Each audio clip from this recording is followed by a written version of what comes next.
Om Swastiastu. Perkenalkan, nama saya Komandi Sanjaya dengan NIM 2015091074.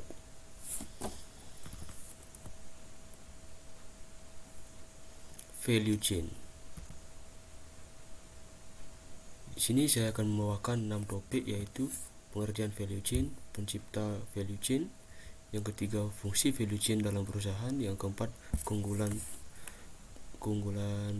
kompetitif, yang kelima bagian dari value chain, yang keenam cara menggunakan value chain. Yang pertama yaitu pengertian value chain. Apa itu value chain? Value chain ini adalah model bisnis yang menggambarkan berbagai aktivitas yang diperlukan untuk menciptakan produk atau layanan, mulai dari proses perancangan, proses produksi, distribusi ke konsumen, hingga pelayanan setelah pemasaran. Selain itu, pengertian lain dari value chain itu adalah yaitu value chain atau rantai nilai adalah pendekatan sistematik untuk mengembangkan keunggulan kompetitif sebuah perusahaan. Topik yang kedua yaitu pencipta value chain. Michael E. Porter. Ya, pendekatan ini diciptakan oleh Michael E. Porter yang berisi sekumpulan aktivitas yang membuat dan membangun nilai margin atau nilai tambah atau added value. Pada tahun 1985 ini, Michael E. Porter menciptakan istilah value chain dalam bukunya yang berjudul Competitive Advantage. Alasan Michael E. Porter menciptakan value chain ini adalah demi meningkatkan keuntungan perusahaan dan sebisa mungkin mengurangi biaya produksi perusahaan. Selain itu, value chain juga bisa meningkatkan nilai ataupun pemanfaatan produk ataupun jasa yang akan diproduksi.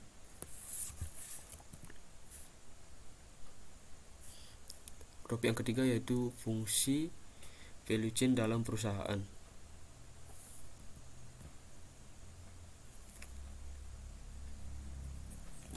Fungsi-fungsi value chain dalam perusahaan yaitu yang pertama ada penelitian dan pengembangan. Yang pertama ini mempermudah perusahaan dalam melakukan penelitian dan juga pengembangan produk, barang atau jasa yang sudah dipasarkan. Seperti perusahaan bisa melihat apakah produk yang sudah disebarkan di pasar mampu bersaing dengan produk kompetitor atau tidak. Yang kedua, desain produk atau jasa hingga proses. Suatu bisnis yang menerapkan value chain akan lebih terbantu dalam sisi mendesain produk atau jasa hingga prosesnya agar bisa lebih mudah dijual di pasar. Yaitu karena dengan menggunakan sistem ini, perusahaan akan mengetahui bahwa produknya tidak hanya memberikan sistem barang atau jasa yang berkualitas saja. Yang ketiga ada produksi. Perusahaan bisa menggunakan strategi value chain yang mampu meningkatkan produksi dalam sisi jumlah dan juga efisiensi biaya. Seluruh strategi ini dalam value chain bisa diterapkan untuk tim produksi. Untuk fungsi yang satu ini sudah pasti sangat berkaitan dengan value chain. Yang keempat ada pemasaran dan penjualan. Pemasaran dan penjualan adalah dua hal penting di dalam perusahaan yang berkaitan dengan pendapatan penjualan produk, barang, atau jasa. Untuk itu, value chain bisa diandalkan dalam proses pemasaran dan juga penjualan.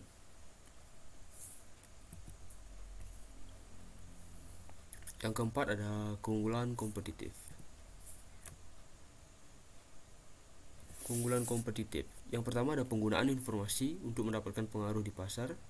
Yang kedua ada sumber daya konseptual, sama pentingnya dengan sumber daya fisik.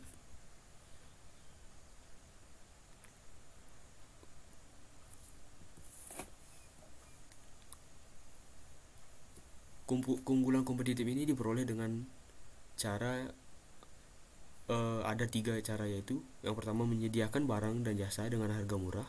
Yang kedua barang dan jasa dari beranalisa perusahaan kita lebih baik dari pesaing. Yang ketiga, memenuhi kebutuhan khusus segmen pasar tertentu.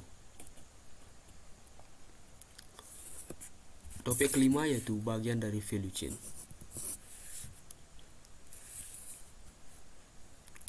Bagian dari value chain ini dibagi menjadi dua, yaitu primary activities and support activities.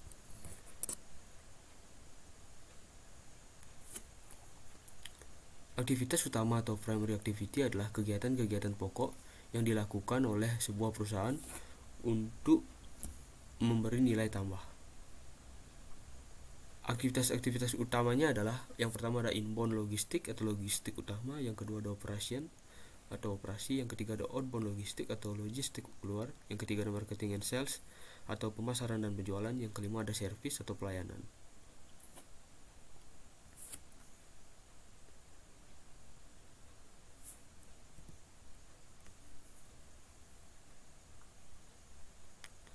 Dari yang saya sebutkan tadi, mari kita masuk ke pengertiannya. Inbound logistik atau logistik utama ini adalah bahan baku atau input material, termasuk kontrol penerimaan, pergudangan, dan persediaan. Operasi ini mencakup kegiatan penciptaan nilai yang mengubah input menjadi produk akhir. Outbound logistik atau logistik keluar ini merupakan kegiatan-kegiatan yang dibutuhkan untuk menyampaikan produk yang telah selesai kepada konsumen, termasuk pergudangan, pemenuhan, pemesanan, dan lain-lain. Yang selanjutnya ada marketing and sales atau pemasaran dan penjualan. Kegiatan-kegiatan yang berhubungan dengan mendapatkan pembeli untuk membeli produk, termasuk pemilihan jalur, periklanan, penetapan harga, dan lain-lain. Yang terakhir ada service atau pelayanan, kegiatan-kegiatan yang menjaga dan meningkatkan nilai dari produk, termasuk customer support, servis perbaikan, dan lain-lain.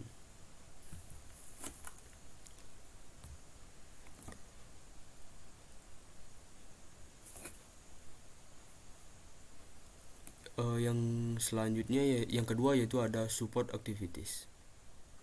Aktivitas pendukung atau support activity merupakan kegiatan-kegiatan mendukung aktivitas utama dan memungkinkan aktivitas utama berlangsung.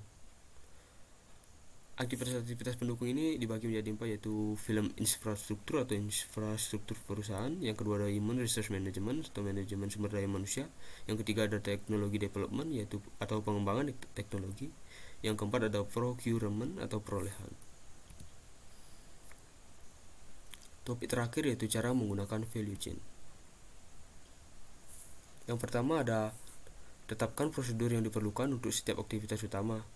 Nah, jadi proses ini dilakukan untuk masing-masing dari 5 kategori, yaitu kategori logistik masuk, operasi, logistik keluar, pemasaran, dan penjualan layanan. Yang kedua ada identifikasi prosedur yang diperlukan untuk setiap aktivitas pendukung. Lakukan ini untuk semua aktivitas pendukung dalam infrastruktur perusahaan, manajemen sumber daya manusia, pengembangan teknologi, dan pengadaan. Yang ketiga ada analisis setiap proses untuk memungkinkan perbaikan. Setelah perusahaan menetapkan setiap proses dalam value chain perusahaan, analisis masing-masing untuk kemungkinan peningkatan. Jadi rampingkan proses, membuang langkah-langkah yang tidak perlu, atau merestruksi komunikasi untuk meningkatkan efisiensi dan nilai prosedur. Lakukan ini di setiap langkah. Yang keempat ada temukan solusi yang produktif. Temukan di sini yaitu temukan solusi yang realistis yang dapat perusahaan terapkan dalam proses tersebut. Yang kelima ada terapkan temuan. Berikut referensi yang saya gunakan. Baik, sekian pemaparan saya mengenai value chain. Maaf jika ada salah kata. Saya ucapkan terima kasih. Om Santi Santi Santi Om.